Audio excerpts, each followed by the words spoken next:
Welcome to Earth 2, where superheroes exist and comic book talk is the norm. It's your boy MoeCrosby. You know what day it is? It's time for an American Gods episode recap and review. So you know what? Sit back, relax, and as always, welcome to the planet. Yeah, man. Last week was Wonder Woman week, so I skipped American Gods for you guys. I'm very sorry to our American Gods viewers, the people who come on here to see my review and recap for American Gods. I'm very sorry for that. But I am going to give you a brief synopsis of last week and then jump into this week's recap and review. So bear with me. I'm going to be going back between both episodes because there's a lot of parallels from last week and that take place in this week. Last week's episode of Lemon Scented You was pretty much what I would like to call a rebranding episode. This is the episode where the new gods show themselves. We finally get to see Mr. World, and we finally get to see what the new gods want and how the new gods are rebranding the old gods and making them fall in line with their plan.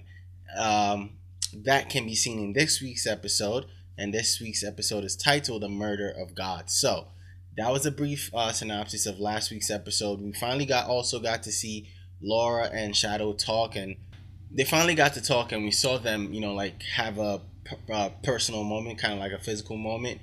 Shadow and Wednesday got arrested for their crime they committed the episode prior, and Sweeney now confronts Laura and tries to get his coin back, and everything kind of falls into line. The new guys, like I said, showed their force. We finally got to see what media could do, like how strong she is, and also what their plan to rebrand the old gods was. Wednesday not buying it, they escape. My favorite part of last week's episode was seeing Technical Boy get punished for not doing what he was supposed to do the way the world wanted him to do it.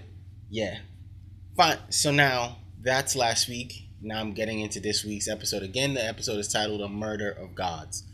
In this week's episode, we get another Coming to America sequence. The Coming to America sequence is we get to see some illegal aliens trying to cross over into the United States. They pray to Jesus, and at some point during the crossing, Jesus comes in and saves them. But border guards come through, and we get to see Jesus again try to save them, get shot, and he dies. Beautiful sequence.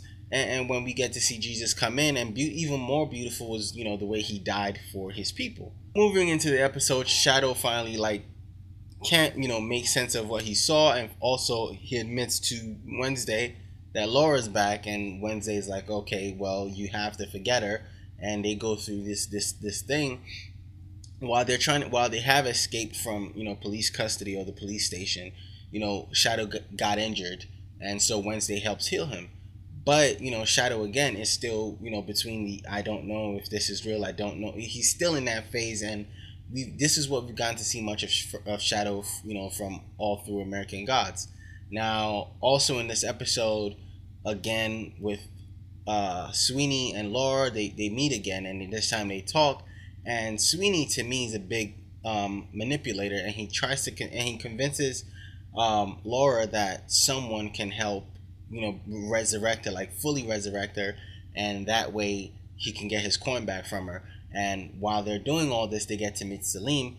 Salim is also on his way to go find the Jinn. You remember Salim from the two episodes ago, where he meets the Jinn, and they have the thing they have. Beautifully done.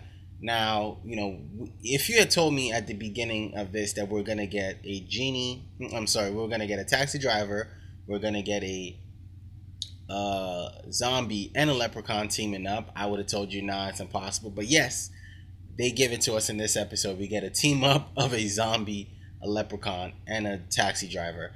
During this team up, this driving moment or this road trip, Salim and Laura get into a conversation of where it's like, you and this people you've known, what about your old life? Salim, you're leaving your old life to go find this genie. What if you never find him? But what about your old life? And he's like, forget my old life. I don't want it anymore. I've seen something, and that's what I want now, and that's what I'm going to now. And so that was something for Laura to think about. And she's like, I'll never see my parents again. I'll never see my mom again. I'll never talk to her again. She'll probably never really understand what I'm going through. Now you get to see Laura become a little emotional, because from what we've seen of Laura, she's been cold, calculated, not really loving. There's not been a lot of emotion for Laura. So we actually in this episode get to see Laura display some emotion. Moving back to Shadow and Wednesday, so they've escaped now. They go to meet an old god, another old god who's Vulcan, who is the god of fire, I believe. And what Vulcan has done is he inhabits this little town in Virginia. They've actually renamed the town Vulcan, Virginia, where he rules it, or his power over that town is by is by taking the Second Amendment rights, the right to bear arms, and making these people abide by it like 100%, where even a grandma in a wheelchair has a gun, and some kids have guns, and everyone has a gun. Where in the beginning of this, when we're being introduced to Vulcan, we see a very, very happy, it looks all happy-go-lucky. There's a guy, a shift manager walking up, the factory where, they're reproducing his bullets, and he falls in. And as soon as he falls in, we get turned around and we start to see the darkness in this episode. We start to see the darkness in this town, where when he falls into the molten lava, that was literally Vulcan's that was them, or someone being sacrificed to Vulcan. So Vulcan now, he gets power. He from that, he gets power from these people believing in their right to bear arms, and firing their guns and their bullets and all of this stuff. So Wednesday and Shadow drive into this town in Virginia. Again, it was a very, very confusing thing for Shadow, because he was literally the only milk dud in a town full of marshmallows. I'll put it that way. So they go into this town, and things are starting to unfold a little bit. Wednesday tells Vulcan to join him. Vulcan is like, you know what, I'm down with you. I'm riding with you for whatever. They go through this whole conversation. They see, Shadow they get to Vulcan's house, and there's this tree outside, and Shadow staring at the tree. He in his imagination, he sees a hangman's noose fall down, and Vulcan says to him, do you know what that tree is? That's a lynching tree. That's where they hang people. Have you had any experiences with that? It clicks to Shadow, but not necessarily to Wednesday. Shadow now tells Wednesday, like, how would he know that? Like, what happened to me is very personal and it's very insulting. So I feel like he kind of insulted you.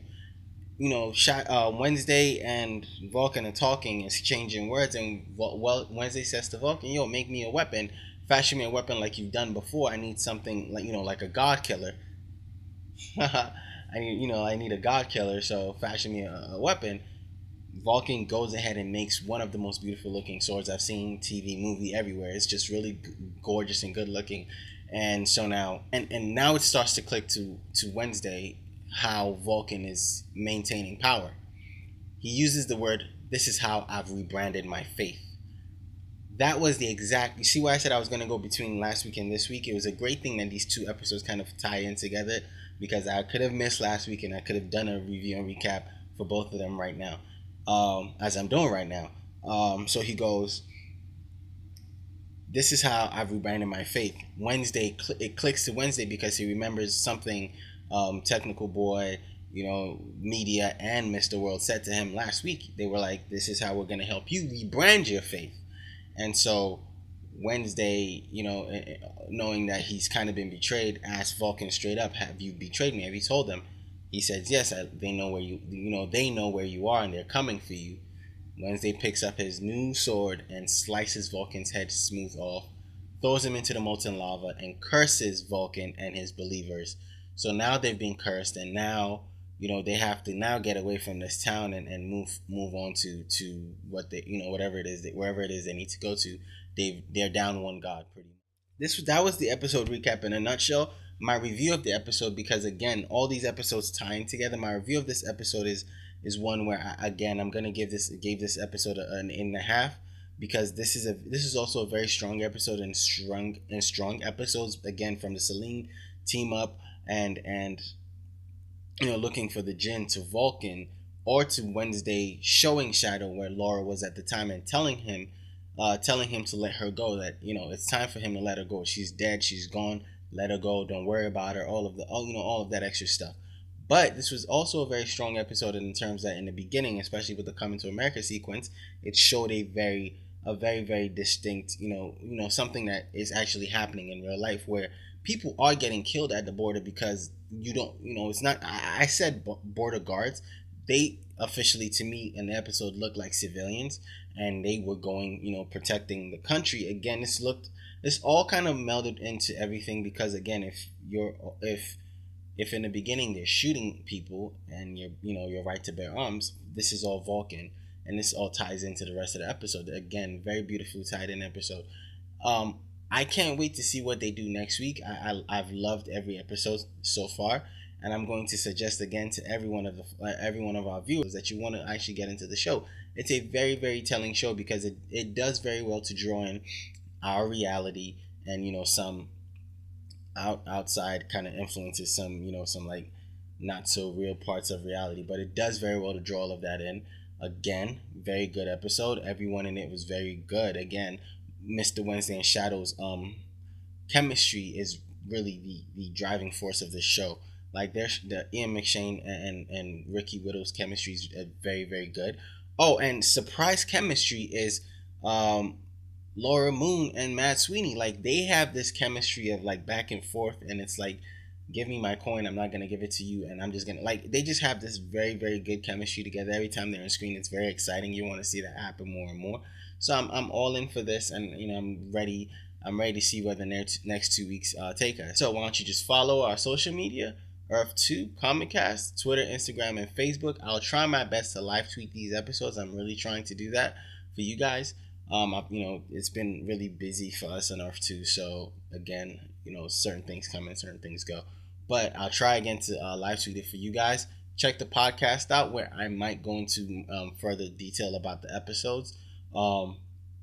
Check out our Wednesday videos, where I will be recommending the comic books for you guys. Our new comic book Wednesday videos. So check those out, because this book and this show have comic books that are going along with this episode with the show. So check those out.